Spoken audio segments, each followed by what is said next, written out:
attinenti al lavoro o alle attività che svolge.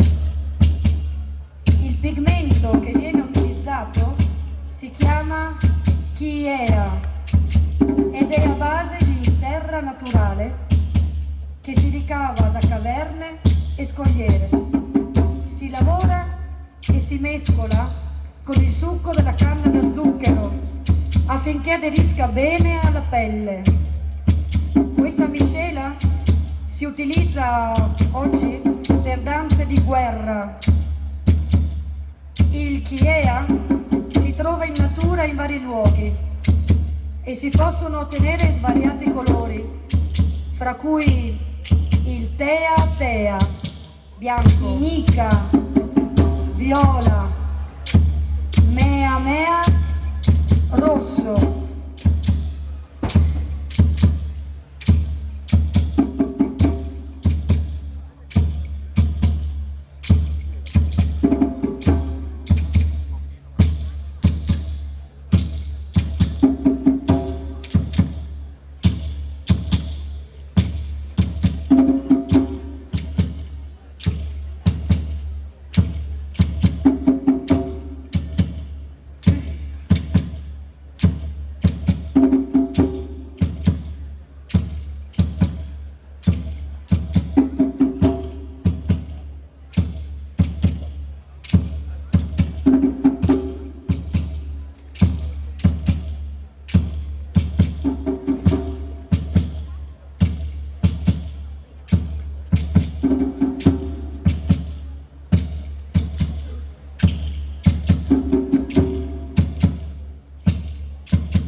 Māwato ki ea I tore nei, I o tia korua katoa, he ati hauraa o runga tōko hikari nei, hati ni au ianga nei.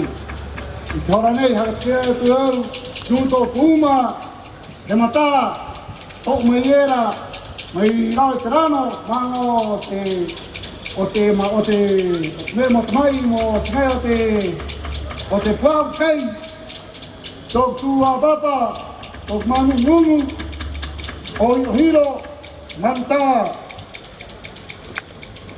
tūru mai, tūru tōku wae, hore,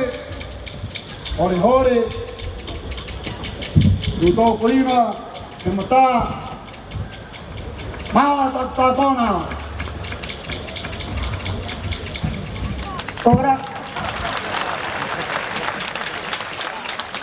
Ora in cui si può pescare. Sulla schiena c'è il Tangata Manu, il nome di un volatile che rappresenta il guerriero.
Che